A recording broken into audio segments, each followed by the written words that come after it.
El día de hoy, el tema que nos corresponde revisar es dolor cervical radicular. Entonces, este es el contenido que vamos a abordar el día de hoy: la definición, etiología, algo de epidemiología, unos aspectos relevantes básicos de la historia clínica y el diagnóstico, algunos diagnósticos diferenciales, el tratamiento, haciendo énfasis en el intervencionismo. Vamos a mencionar algunos de los efectos secundarios y complicaciones asociadas, y finalmente vamos a exponer un algoritmo simple, básico, sencillo, que nos muestra una guía sobre la cual me basé para esta exposición. Entonces, lo primero que tenemos que hacer es definir qué es el dolor radicular cervical. El dolor radicular cervical es el dolor irradiado percibido en el miembro superior causado por la irritación o compresión de un nervio de la columna cervical, las raíces del nervio o ambos. En el dolor radicular cervical tenemos que C7 y C6 son las raíces nerviosas más afectadas. El dolor puede percibirse en el hombro, aislarse en la zona del cuello o irradiarse al occipucio en caso de afectación de niveles superiores como C2, C3, y se presenta en un dermatoma relacionado con una raíz particular o nervio espinal segmentario. Sin embargo, no siempre tiene una presentación tan dermatomédica específica, dado que alrededor del 54% de los pacientes tienen esa distribución, es decir, que un 46% pueden tener una radiculopatía o una lesión de las raíces multinivel, o no siempre se evidencia clínicamente una distribución dermatomédica específica. La clasificación en tiempo la tenemos como agudo, subagudo, crónico. Agudo siendo este el tiempo menor a 6 semanas de la evolución del cuadro clínico, subagudo menor o igual a 3 meses y crónico más de 3 meses. Las causas específicamente del dolor cervical radicular sean por compresión o irritación del nervio espinal, ya sea por una hernia posterolateral del disco intervertebral, la degeneración del disco que hace que haya una disminución de la altura neuroforaminal, o una espondilosis cervical. Tenemos que tener en cuenta que, a diferencia de la región lumbar, la hernia del núcleo pulposo es responsable en la región cervical solo del 20 al 25% de los casos de dolor radicular cervical. Dentro de la etiología, solo quiero que se concentren en esta diapositiva en las imágenes de color morado, en la que tenemos que el dolor cervical radicular se puede dar, como les había comentado, por una herniación discal. Específicamente el nivel C7 es el más comprometido usualmente. Puede haber osteofitos y estenosis foraminal que estén obstruyendo el paso de los nervios y de las raíces a nivel foraminal, y puede también haber una estenosis cervical por las raíces nerviosas comprometidas. Aquí vemos en esta imagen también que la hipertrofia articular puede ser una de las causas de compresión o disminución del agujero neuroforaminal. Los osteofitos también van a tener un protagonismo en esta etiología. La producción discal intervertebral también, sobre todo cuando es hacia el lado del foramen, y la hipertrofia de la articulación facetaria. Respecto a la epidemiología, tenemos muy pocos datos sobre la incidencia del dolor cervical y de la prevalencia del dolor cervical radicular. Sin embargo, en esta guía del 2023 de dolor cervical radicular, exponen una revisión sistemática que trató de abarcar un estudio epidemiológico acerca de la incidencia de la radiculopatía cervical. Y esta revisión lo que informó es que alrededor de 0,83 a 1,73 por 100.000 personas años sufren de dolor cervical radicular. Los valores de incidencia y prevalencia oscilaron entre 1,21 y 5,8 por 100.000 personas. Sí. Este es un estudio del 2022, también epidemiológico, que trató de abordar el dolor cervical, específicamente no radicular, pero sí alrededor de todo el conjunto de dolor cervical, de las patologías de dolor cervical a nivel mundial, y cuáles eran sus factores de riesgo. Solo quiero detenerme aquí con que en América Latina, específicamente en nuestra región, la incidencia por 100.000 habitantes era alrededor de 590 a menos de 650. En este estudio, la menor tasa de incidencia de dolor cervical se encontraba en nuestra región, y la mayoría se encontraba en estudios de Asia, pues como en la población asiática. Esto pues tiene muchas aristas, por decirlo de alguna manera, dado que puede haber un subregistro en nuestra población que haga que no tengamos unas buenas tasas de epidemiológicas para evaluar la incidencia y la prevalencia del dolor cervical. Sin embargo, pues lo traigo a modo de ilustración de cómo tenemos que abarcar dentro de nuestra población que tenemos de pacientes el dolor cervical como una causa que no es tan prevalente ni incidente, pero que sí tenemos que tener en cuenta. Este estudio también abarca las diferencias entre género y edad. Vemos que los hombres, digo, las mujeres que están en la columna roja, tienen una mayor incidencia del número de casos de dolor cervical de cualquier etiología y vemos que dentro del subgrupo de pacientes de 40 a 70 años es donde se encuentra como el grueso de la población en donde podemos encontrar más comúnmente el dolor cervical. Entonces, ¿qué hacemos con respecto al diagnóstico? No existe un estándar de oro para el diagnóstico del dolor radicular cervical.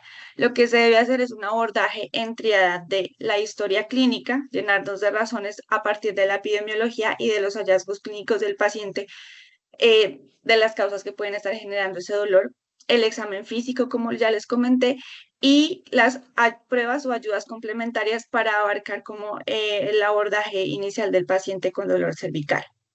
Con respecto a la historia clínica, sabemos que estos pacientes con este dolor tienen una sensación punzante o eléctrica, sensación de parestesias, entumecimiento segmentario y debilidad muscular. El dolor se puede irradiar, como les había comentado previamente, desde el cuello hasta el brazo. El dolor puede ser percibido a lo largo de la distribución del nervio afectado, pero como les comenté, el diagnóstico puede ser ambiguo porque no todos los pacientes presentan una distribución dermatomédica específica. El 54% de estos pacientes siguen un patrón estándar de irradiación dermatómico. Y también puede haber una radiculopatía multinivel en el 13,4%. Entonces, a veces en casi la mitad de la población puede ser difícil tener un diagnóstico clínico específico por la variación anatómica que se puede presentar en cada uno de los pacientes.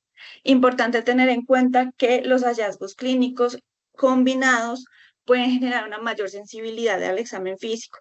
Solo las parestesias tienen una sensibilidad del 83%, mientras que se ha visto que las parestesias junto con otros signos clínicos como el entumecimiento puede aumentar la sensibilidad hasta 88%.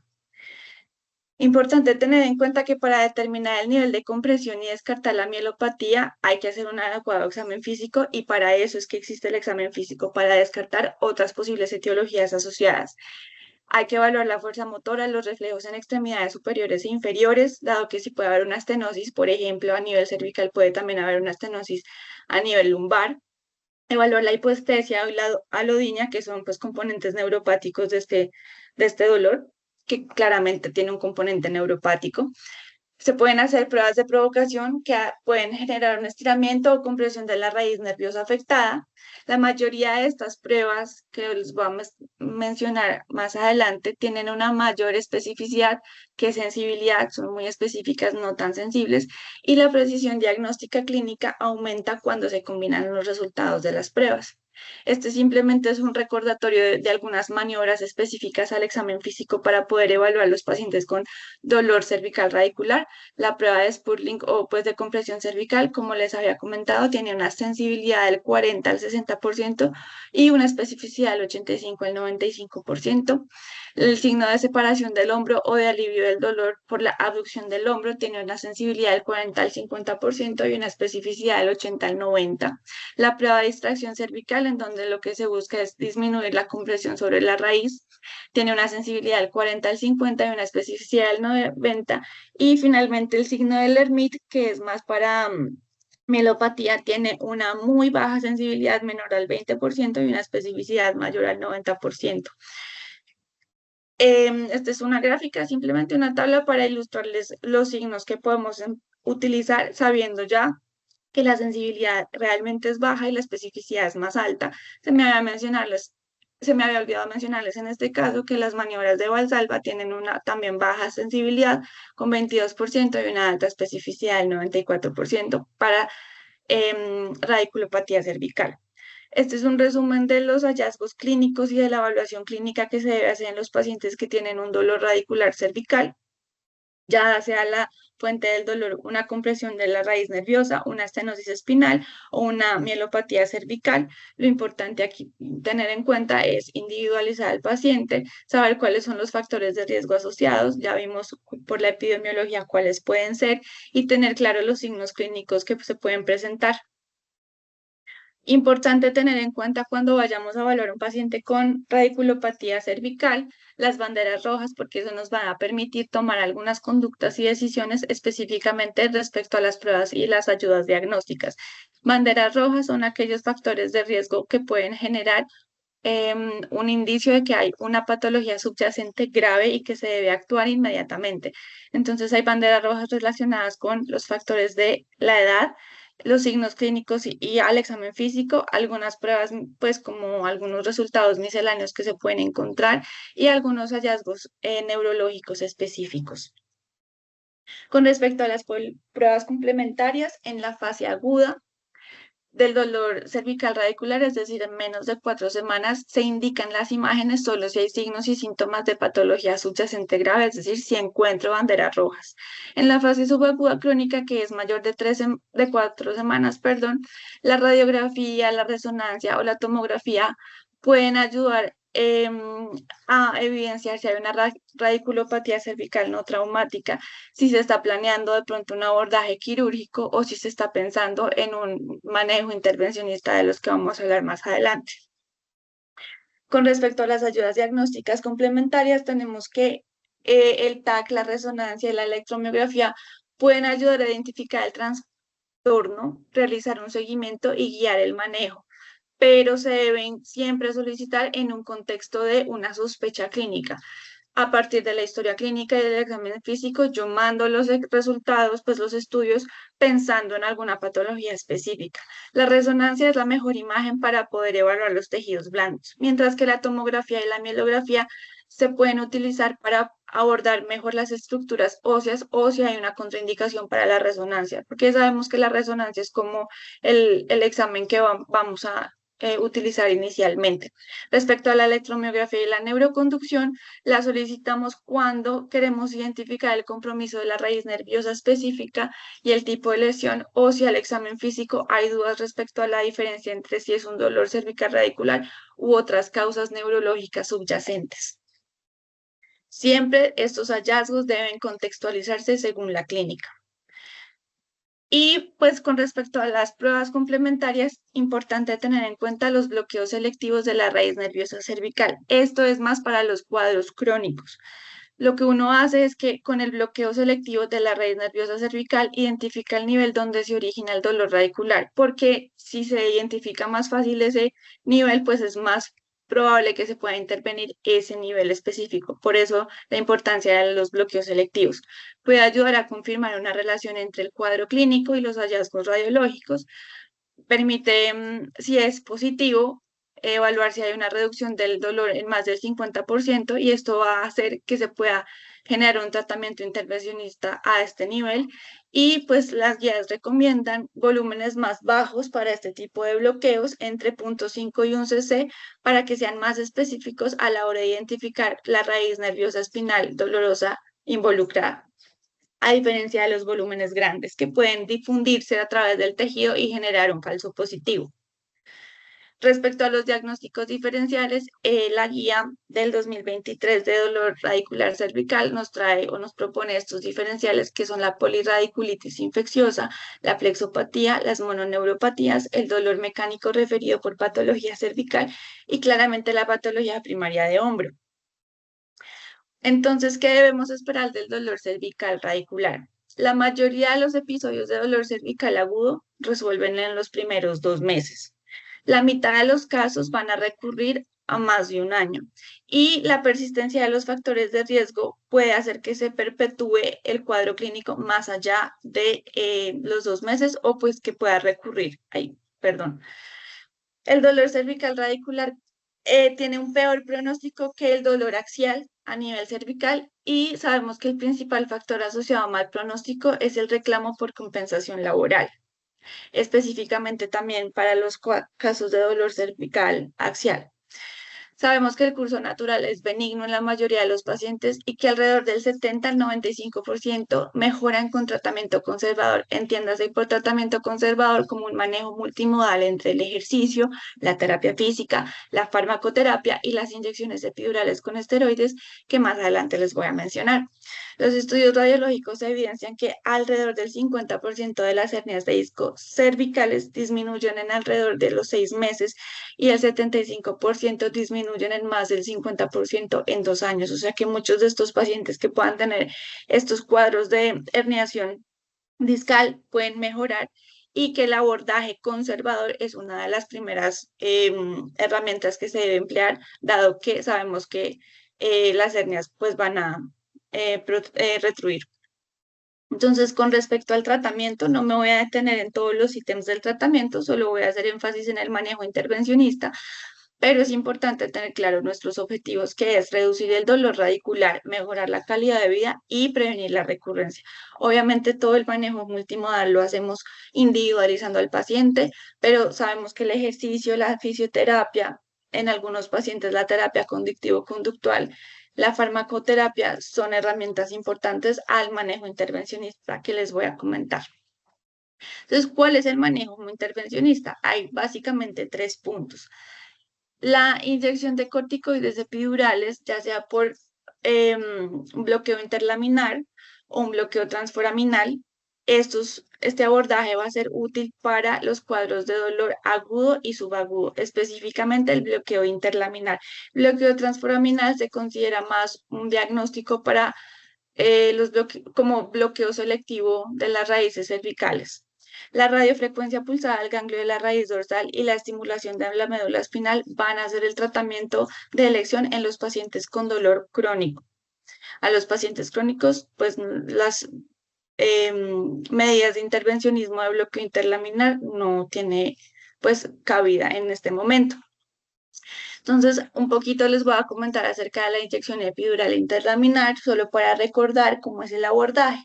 Aquí tenemos una imagen en AP de un paciente al que se le va a hacer una intervención de abordaje epidural interlaminar entre C7 y T1. Entonces, vemos que la aguja está ubicado a nivel interlaminar entre C7 y T1. Vemos la distribución de cómo debe María, verse María, la alineación María, de las apófisis espinosas, María, ¿sí? ¿me escuchas ahí, ¿Aló? María? ¿Me escuchas? Sí, Hay una cosa que es interesante ver ahí, y es que vean la fotico, ¿sí? La fotico es del libro de, de Firman, ¿no es cierto que sí? De Furman, ¿sí? sí. Muy bien. Mira, y verás que esa foto tiene lo siguiente, pues tiene un pedazo con sublaminar, o sea, caudocefálico. Mira la que no es una P tan pura. ¿Sí me entendés? No, no es Vean una la P tan pura. Eso, entonces es importante ese concepto. Cuando la están poniendo en AP, no es una P emplomada en la que está a 0 grados, no. Tiene unos 10 graditos de sublaminar o de caudocefálico, ¿de acuerdo? Ujú. Para que la tengas en mente, Ay, ¿listo? sí. Aquí entonces está la distribución Eso. del paciente está en decúbito prono. Y aquí vemos, como dice el doctor, no es una P pura, sino que tiene una inclinación caudal más o menos entre 5 a 10 grados y por eso pues vemos la imagen así. Eh, entonces, aquí lo que tenemos que tener en cuenta es que uno lo que hace es identificar en AP, pues en este caso primero utiliza la AP y luego hace una inclinación caudal para poder identificar la línea media y pues contar los espacios intervertebrales que uno quiere intervenir, en este caso C7 y T1. Lo que se hace es colocar la aguja como vemos aquí, la aguja entre C7 y T1 y lo que ellos recomiendan en el libro es empezar a colocar la aguja a nivel superficial sin llegar al espacio epidural claramente en esta proyección. Lo que se hace es, pues, bueno, esta es otra imagen, esta sí es una AP verdadera. Pues aquí tenemos la imagen de la proyección del arco en C y del paciente. Vemos la alineación de las apófisis espinosas y cómo hay una ligera inclinación de la aguja a nivel de C7T1. Cuando ya tenemos la aguja en el espacio subcutáneo y queremos avanzar, lo que debemos hacer es poner una proyección oblicua lateral, que es aquí lo que se está mostrando en la imagen del libro de Fuhrman. Vemos que el paciente está en decúbito prono, perdón, y que hay una inclinación oblicua para evidenciar que los forámenes y poder evidenciar también que la línea interlaminar ventral, la línea interlaminar ventral que es la que ven acá, que es básicamente esta que está aquí, que estoy señalando en la imagen eh, radiopaca, es la línea que limita entre la lámina, que es acá, la que está aquí como más oscurita, y el inicio del foramen a nivel posterior. Entonces, la aguja nunca puede cruzar esta línea, porque si llega a cruzarla, probablemente vamos a estar en el espacio epidural o vamos a empezar, en el espacio epidural no, sino vamos a irritar alguna de las raíces o llegar al espacio intratecal. Entonces, vemos las apófisis espinosas, la lámina y la línea interlaminar. La línea interlaminar se ve en la proyección oblicua lateral y la línea espinolaminar se ve en la lateral. Entonces, aquí vemos que la aguja está entrando hasta el límite de la línea intervertebral laminar. Ujú. Esta es una proyección en lateral, como les había comentado. En la proyección lateral, la línea espinolaminar es como nuestro límite y la aguja nunca debe pasar este espacio. Aquí vemos una representación de el contenido del espacio del canal medular y cómo la aguja no puede pasar este espacio para poder llegar intratecalmente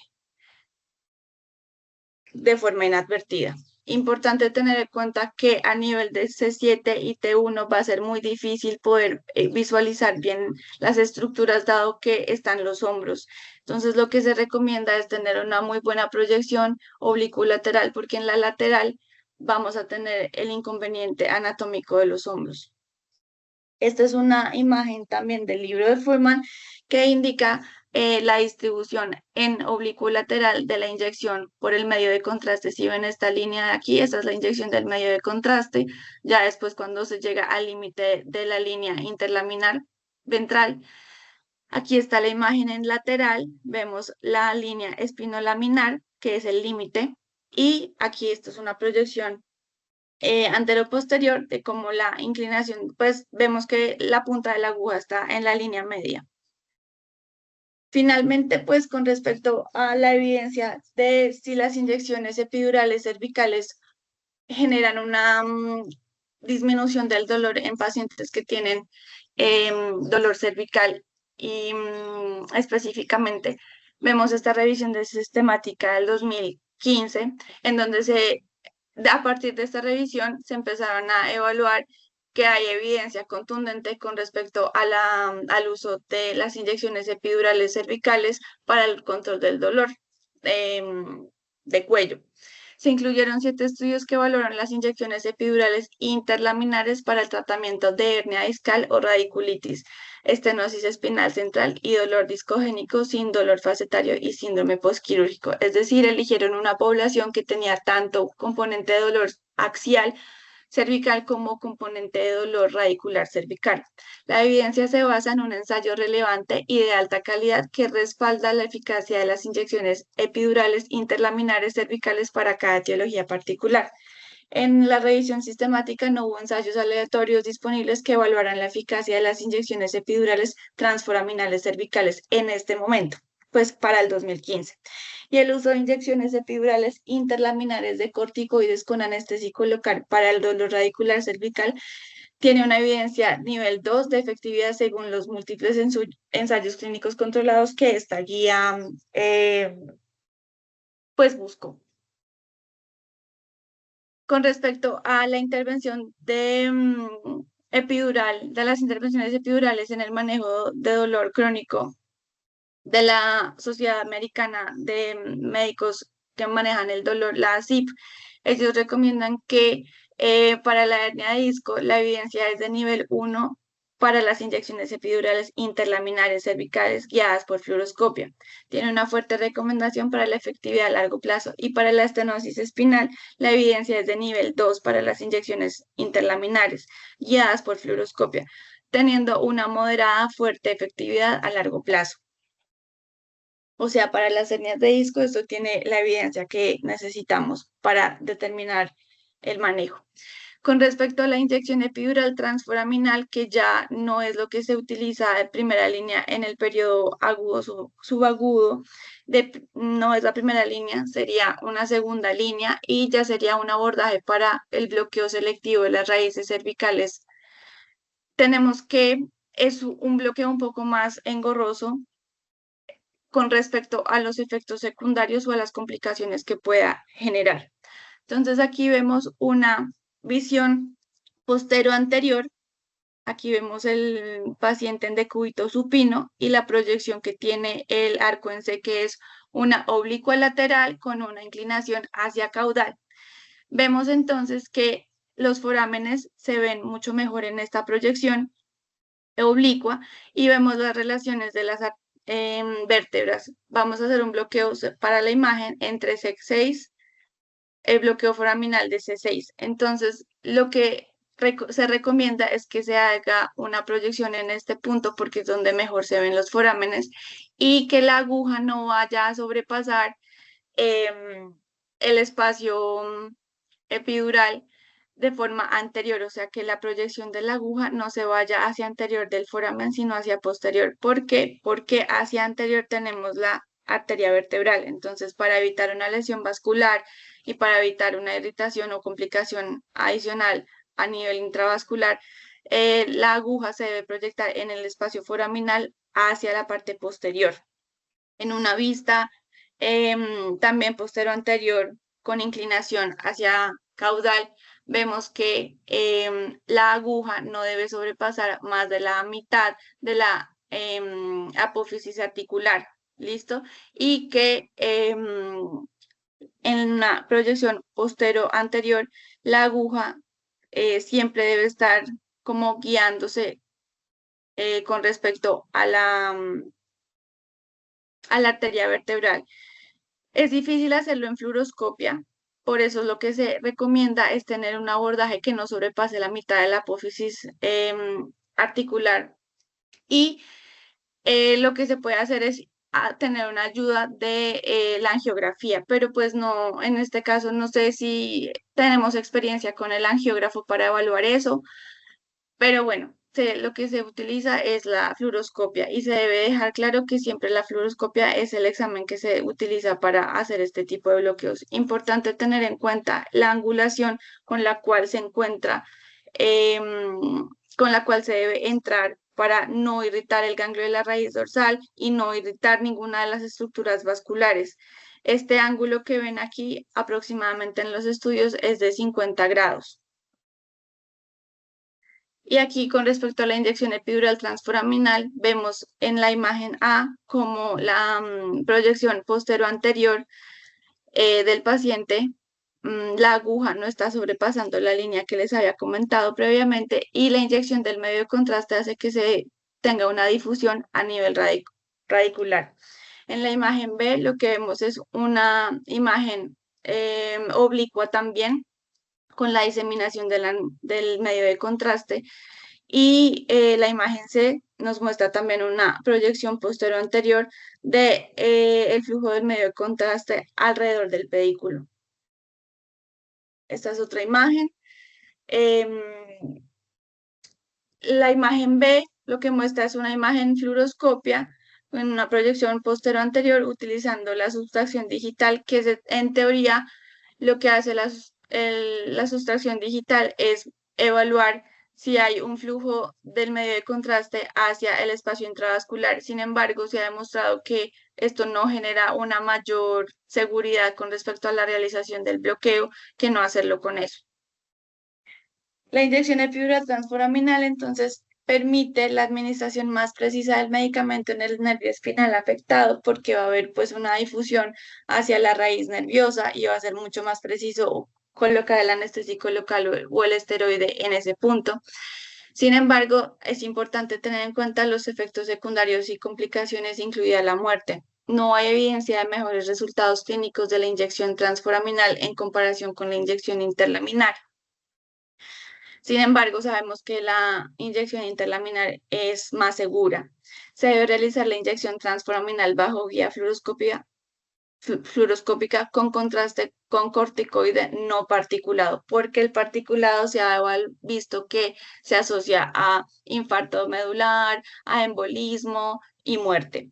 Se ha propuesto la guía ecográfica siendo no inferior a la guía fluoroscópica, teniendo la ventaja de que la guía ecográfica nos puede mostrar las estructuras vasculares, pero se requieren más estudios con ecografía para poder evaluar la efectividad real y la seguridad de este abordaje. Y lo que se prefiere es si se puede utilizar una guía fluoroscópica más ecográfica. En esta revisión sistemática del 2022, lo que se quería evaluar era si la inyección epidural transforaminal de esteroides generaba pues buenos resultados con respecto a el tratamiento de los pacientes con dolor cervical radicular. Se incluyeron 6 estudios, 3 ensayos clínicos controlados y 3 estudios observacionales con 443 pacientes y se demostró que la inyección transforaminal cervical fue eficaz para control del dolor cervical radicular. No se describieron complicaciones mayores y pues ellos, los autores, hacen énfasis en que hay una falta de estudios de alta calidad y poder estadístico para poder tener eh, una conclusión mucho más fuerte. Y pues hubo estudios con gran heterogeneidad que generaron una discrepancia como en los resultados. Sin embargo, sabemos que sirve, es efectivo, sobre todo cuando se van a hacer bloqueos selectivos a nivel de la raíz cervical. En este estudio, que fue un ensayo clínico, un estudio prospectivo aleatorizado y ciego para el evaluador que evaluó pues 80 pacientes con dolor cervical radicular. Lo que se buscaba era ver si el abordaje parasagital interlaminar era mejor que el abordaje transforaminal. ¿Por qué interlaminar parasagital? Porque permitía distribuir un poco mejor pues la solución, ya sea el esteroide o el anestésico local, mejor en la raíz o en el área afectada radicular que el paciente tenía afectado, versus el abordaje transforaminal cervical, dado que sabemos que tiene más efectos secundarios o complicaciones asociadas. Se comparó la eficacia entonces de los abordajes interlaminal parasagital y transforaminal para la inyección del esteroide a nivel cervical y se siguieron los grupos a 1 y 3 meses, pues poquito tiempo realmente, pero bueno. Se evidenció que hubo una menor puntuación del dolor en el abordaje transforaminal que en el parasagital interlaminar después de 1 mes. Sin embargo, a los 3 meses no hubo diferencias de los puntajes de dolor entre los dos grupos. En el 18,4% hubo visualización vascular en el grupo de pacientes con el abordaje transforaminal. Sin embargo, no hubo complicaciones. Y lo que ellos concluyen en este estudio es que se puede recomendar el abordaje interlaminal parasagital sobre el abordaje transforaminal para reducir el dolor radicular cervical, considerando tanto la efectividad clínica como la seguridad. Aquí en esta imagen vemos que en la imagen este sería el abordaje parasagital que ellos proponen del abordaje interlaminar. Si vemos la distribución pues, del medio de contraste, es mucho más hacia la región que está afectado el paciente con su radiculopatía, pero a mí me surge la duda de qué tan efectivo sea si es un abordaje parasagital o si simplemente yo ubico la aguja un poco más lateral en el abordaje interlaminar. O sea, la conclusión que obtuve fue como básicamente es mover un poco más la aguja si yo quiero tener un abordaje similar al parasagital. Y finalmente la evaluación, este estudio que se realizó en el 2023, un estudio de intervención que buscó evaluar la extensión del medio de contraste o pues de la sustancia que se inyecta cuando se hace un bloqueo cervical, de raíz cervical selectivo guiado por ecografía. Hacia dónde se va entonces el medio de contraste y hacia dónde se va el líquido inyectado, pues en este caso el anestésico local y el esteroide que se inyecta para evaluar si realmente esos bloqueos selectivos de nervios de la raíz nerviosa cervical ayudan realmente a tener una prueba diagnóstica para evaluar el nivel de radicular que se quiere, que se está comprometiendo en el paciente. Entonces fueron 18 pacientes, un estudio bastante pequeño con pacientes que tenían radiculopatía cervical sometidos a un bloqueo selectivo de los nervios de las raíces nerviosas cervicales bajo guía ecográfica. Se evaluó la dispersión de la inyección del medicamento bajo TAC posterior a la intervención y se inyectó alrededor de 21 raíces nerviosas. Eran 18 pacientes, pero a 2 pacientes se les hizo más de un bloqueo. Según las imágenes de TAC, hubo 2 dispersiones prevalentes. La primera en una zona 1, que es el espacio extraforaminal. Todos los pacientes tuvieron una distribución en este espacio del 100%. La segunda, que es el espacio foraminal, que es la zona 2, más adelante les voy a mostrar la imagen de estas zonas, hubo una distribución del líquido hacia el 61, casi el 62% de los pacientes, y la extensión al espacio epidural, que era la zona 3, solo llegó a el 10% casi. Hubo mejoría del dolor a las 2 horas, a la semana 2 y 4 semanas después de la intervención, pero pues como les había comentado, el estudio está limitado por el número de pacientes, que fue muy poco realmente.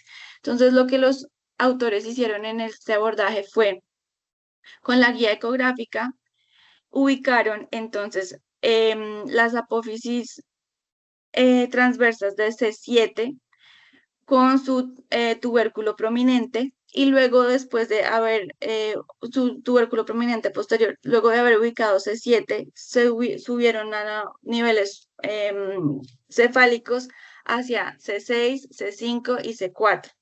Y lo que ubicaron ahí fue la apófisis transversa con su tubérculo posterior y anterior, y en este punto sabían que iba a estar más hipoecoico la raíz nerviosa. Entonces aquí vemos que está en C5 la raíz nerviosa de C5. Y lo que hicieron es un abordaje posterior, ingresaron la aguja de posterior a anterior y se ubicaron entre el tubérculo posterior y donde se ubicaría pues el nervio. Eso lo hicieron para C4, C5 y C6. Y lo que encontraron fue que en el TAC, pues vieron aquí la distribución del medio de contraste y de la aguja, y las zonas que les comentaba que habían dividido en la imagen fue la zona extraforaminal, la zona 1, que tuvo una diseminación del líquido del 100%, como vemos aquí. La zona foraminal, que era la zona 2, que tuvo una distribución del medicamento hasta casi el 62%, y la zona intraforaminal o en el espacio epidural, que tuvo solamente un 9,5% de dispersión. Aquí vemos los índices de dolor que se tomaron basales, que más o menos eran de 4,5, más o menos 0,8, y a las 2 horas hubo una disminución hasta 1,4 casi, a la semana hasta casi 2 puntos, a la segunda semana hasta casi 2,6 y a la cuarta semana persistió. Finalmente, quiero hacer como un repaso de lo que nos dicen las guías de Venox acerca del uso de corticoide epidural y las recomendaciones que se tienen para este punto. Y es que a nivel interlaminar cervical se debe hacer un abordaje entre C7 y T1 y no por encima de C6 y C7, dado que el ligamento amarillo, pues en niveles superiores es discontinuo o es mucho más delgado que a nivel más caudal. La evaluación radiológica, incluida la resonancia y el TAC como segunda opción, se debe pedir para evaluar y descartar cualquier bandera roja antes de la infiltración epidural. La recomendación negativa para la inyección transforaminal cervical de corticoides particulados es se establece desde esta guía. No existen argumentos en contra de la administración transforaminal cervical de dexametasona, es decir, para el abordaje transforaminal se puede utilizar dexametasona, pero no se puede utilizar bajo ninguna circunstancia corticoide particulado. La inyección interlaminar no reporta complicaciones vasculares y se puede utilizar corticoide particulado o no particulado. Y se debe limitar el volumen total a inyectar a no más de 4 cc. Con respecto a la radiofrecuencia pulsada del ganglio de la raíz dorsal, vemos que es una intervención efectiva para reducir el dolor en el tratamiento en pacientes que tienen un dolor radicular cervical refractario. La efectividad es similar en comparación con el abordaje transforaminal y se debe realizar bajo guía fluoroscópica, aunque recientemente se han informado abordaje por ecografía, que es el que les voy a mostrar más adelante. La fuerza de la recomendación para el tratamiento con radiofrecuencia pulsada adyacente al ganglio de la raíz dorsal cervical debe usarse para el tratamiento de pacientes con dolor radicular cervical. Y pues es una fuerza de la recomendación moderada con un nivel de evidencia moderado. Y este estudio respecto a la efectividad del ultrasonido para radiofrecuencia pulsada del ganglio de la raíz dorsal fue un estudio prospectivo que buscaba evaluar la efectividad de la intervención con guía ecográfica en pacientes con dolor radicular cervical crónico refractario a inyecciones epidurales transforaminales repetidas de esteroide. El estudio contó con 49 pacientes, fue un estudio realizado en Corea del Sur en donde se le hizo a los pacientes radiofrecuencia del nervio espinal cervical. Se evaluó el dolor antes del tratamiento, al mes, a los 3 y a los 6 meses después del tratamiento y se definió como alivio del dolor una reducción del mismo por más del 50%. Se redujo el dolor significativamente al mes, a los 3 y a los 6 meses. Hubo una disminución de la discapacidad funcional a los 6 meses y el 63.3% de los pacientes lograron alivio del dolor. La única limitación del estudio fue que pues, es un estudio pequeño con un número de pacientes reducido y pues que faltó incluir más pacientes a un seguimiento a largo plazo.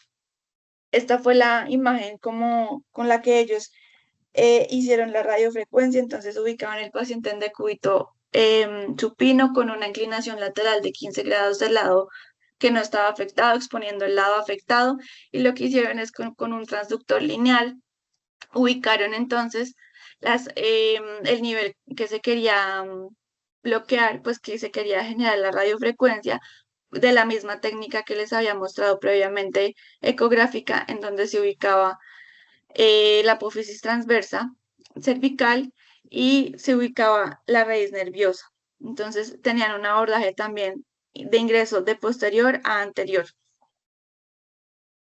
Y con respecto a la estimulación de la médula espinal, la guía del 2023 de dolor cervical radicular no encontró revisiones sistemáticas ni ensayos clínicos controlados o aleatorizados sobre el uso de la estimulación de la médula espinal para el tratamiento del dolor radicular cervical.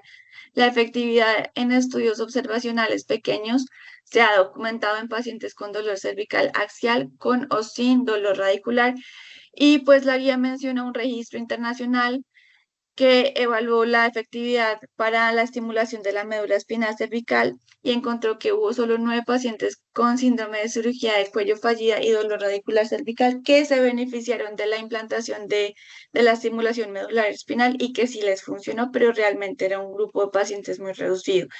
Y pues la recomendación es débil, basada en la evidencia de baja calidad para considerar la estimulación de la médula espinal para el tratamiento del dolor radicular cervical. Efectos secundarios y complicaciones del interlaminar son realmente pues escasas y no son graves, no son fatales, dado que el bloqueo pues es más seguro y las complicaciones reportadas según los estudios varían entre 1 al 16.8%. Son las que se encuentran en la diapositiva: dolor axial en cuello, mayor sensibilidad, enrojecimiento de la cara, náuseas, emesis, fiebre, hipotensión transitoria. Puede haber estadios más complejos en donde puede haber insuficiencia respiratoria, debilidad en brazos e insomnio las primeras 24 horas post bloqueo. Con respecto al interlaminal, los efectos secundarios o las complicaciones más importantes graves se encuentran en un porcentaje bajo, como son la punción dural, que se encuentra en un 0.8 a 1.8%, Esto se da por un menor espacio y la la fusión incompleta del ligamento amarillo cervical que hace que sea mucho más fácil generar una punción dural. La inyección intratecal inadvertida y la subdural inadvertida puede generar apnea y colapso cardiovascular, hipoventilación e hipotensión. Y el peor escenario posible, pues, es una lesión medular espinal, en donde se documenta que es peor cuando se hace una punción sobre la médula, cuando se hace una inyección, que solo cuando se hace una penetración sin inyección. Otros efectos secundarios, el hematoma epidural, el absceso epidural y el neumoencéfalo. Y con respecto a los efectos secundarios y complicaciones del transforaminal, tenemos la precaución de saber que es un bloqueo que genera muchas más complicaciones, específicamente lesiones directas de la médula espinal con una mayor frecuencia que el interlaminar, genera efectos sobre el sistema nervioso central, dado que puede haber compromiso de estructuras como el tronco del encéfalo y el cerebro, y puede haber una inyección inadvertida sobre la arteria vertebral, como les había comentado en las imágenes previas, pues siempre la punción se debe hacer de posterior en el margen posterior del foramen, porque la arteria vertebral siempre va a cursar hacia la parte anterior del foramen. El uso de corticoides no particulados, como la dexametasona, es más seguro por ausencia de la formación de émbolos y es un estándar de calidad utilizar, si se va a utilizar esteroide en el abordaje transforaminal, usar un no particulado. Los efectos secundarios y complicaciones de la radiofrecuencia pulsada y la estimulación medular espinal, pues se encuentran que no hay reportes de complicaciones graves de la radiofrecuencia y se ha reportado neuritis transitoria en el área dermatomal del nervio espinal que puede durar hasta menos de 2 semanas. Y respecto a la estimulación medular, puede haber desplazamiento, ruptura de cables y batería agotada, riesgo de infección del 1.1%, de sangrado 1.4%, lesión medular hasta 0.5% y no hay registro de muerte según la guía. Finalmente, el algoritmo que nos muestra la guía es este. Esta fue la guía sobre la cual me basé para esta charla, que es la guía pues es una actualización de unas guías del 2012 o del 2009, si no estoy mal, respecto al dolor cervical radicular. Y ellos lo que dicen es, bueno, cuando usted tenga un paciente con dolor cervical radicular, tiene que dividirlo como en tiempo, si es un episodio agudo, subagudo o crónico. Si es un episodio agudo, uno pues le hace todo el manejo multimodal, farmacoterapia, terapia física, psicoterapia en caso de que lo requiera. Se descartan algunas patologías graves subyacentes como las banderas rojas que hablábamos previamente y se educa al paciente con respecto a su patología de base, que va a ser, va a tener un curso benigno, como ya lo habíamos visto. En caso de que sea un paciente con una dolor cervical radicular subagudo, se implementan las mismas estrategias de manejo multimodal del brazo de los pacientes agudos, pero aquí sí se considera el uso de una imagen, ya sea una resonancia o un TAC, para evaluar si hay alguna estructura que pueda estar generando ese dolor y se considera un bloqueo, pues una inyección de esteroide epidural interlaminar. Ya para el abordaje crónico se implementan las mismas terapias multimodales, se considera en este punto ya un electrodiagnóstico, estudios de electrodiagnóstico o un bloqueo selectivo de raíz eh, nerviosa cervical con bajo volumen. O sea, aquí ya estamos pensando en un transforaminal, en un bloqueo mucho más selectivo para identificar el nivel afectado.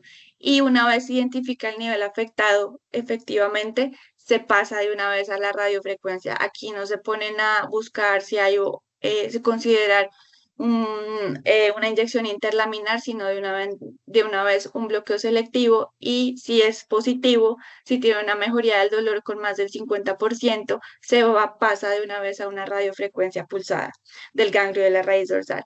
Si el dolor persiste o hay un síndrome post-quirúrgico, se puede considerar la estimulación de la médula espinal. Y ya. Muy bien, Marita, Ali, perfecto. yo tengo Muy una bien. pregunta. Diga, Blanqui. Ahí que decía que en el agudo descarte otra causa subyacente, uno necesita una imagen, que ellos no recomiendan Vea, imagen, sino solo cuando es eso, bandera roja, eso, pues eso, yo eso creo que le, eso sí se vea, necesita. le cuento lo siguiente. Algo muy interesante del diagnóstico hasta el tratamiento. Uno, realmente la imagen yo la veo más cercana que lejana, porque digámoslo de alguna manera, nosotros no somos neurocirujanos ni no somos neurólogos para el examen adecuado. De hecho, uno ve frecuentemente dermatomas incompletos. ¿Qué es el dermatoma incompleto? Doctor, a mí me quema la escápula, me quema entre la escápula y el cuello, pero no me ha bajado por el brazo. Ustedes cuando hacen una radiofrecuencia pulsada, el paciente no siempre expresa toda la raíz. Puede comenzar con el principio y una faceta no tiene por qué quemarle a usted la espalda. ¿Estamos de acuerdo? Sí. Entonces, digamos lo que yo De no soy acuerdo.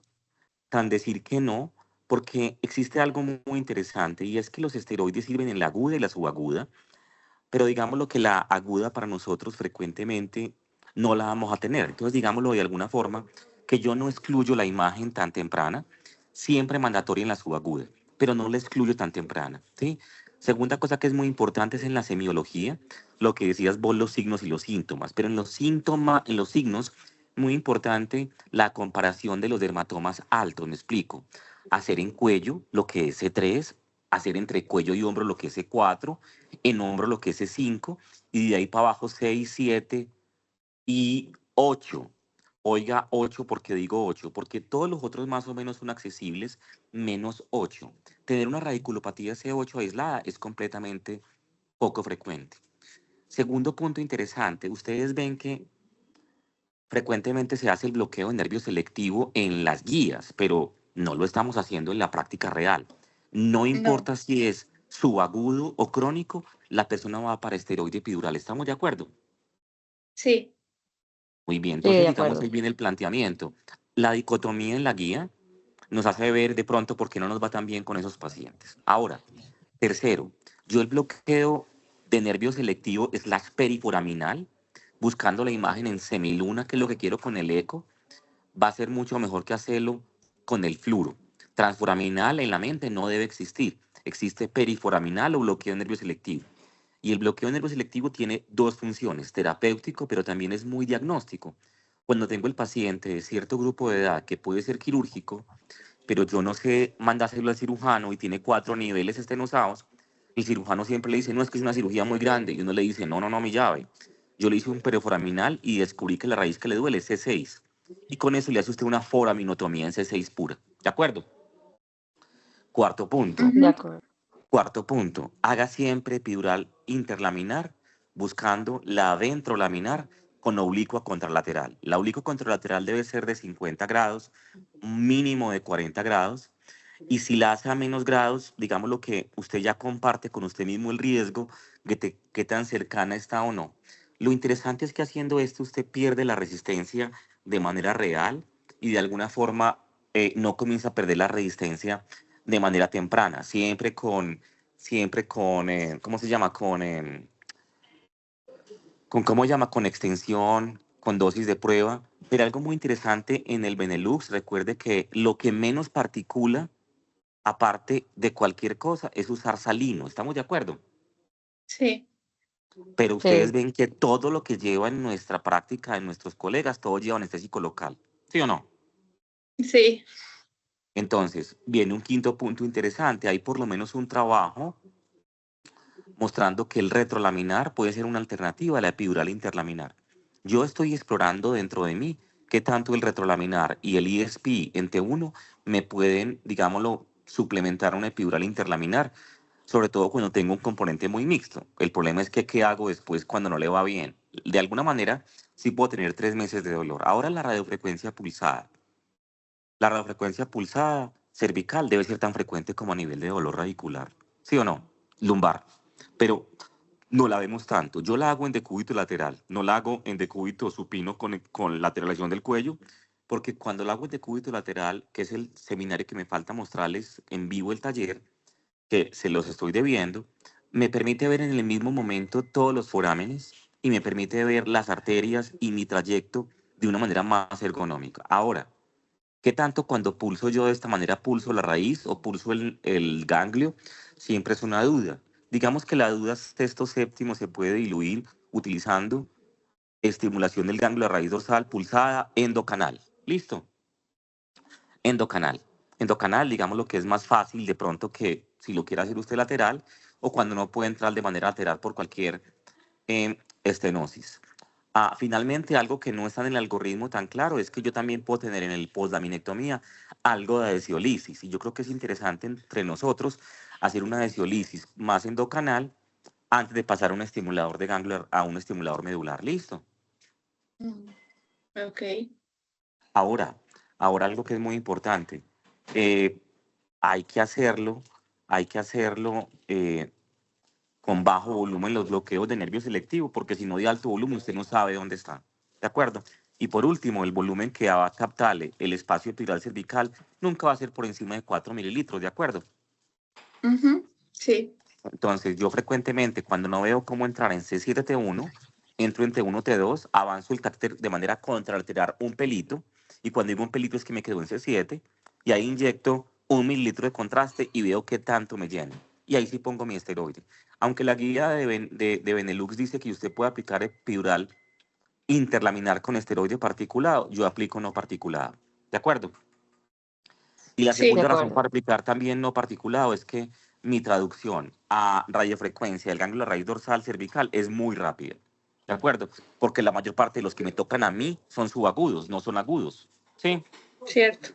Entonces el mensaje debería ser que deberíamos hacer muchas más radiofrecuencias de ganglio de las que hacemos, ¿o no? Sí. Sí, claro Bueno, que sí. bueno, niñas, Dios les pague.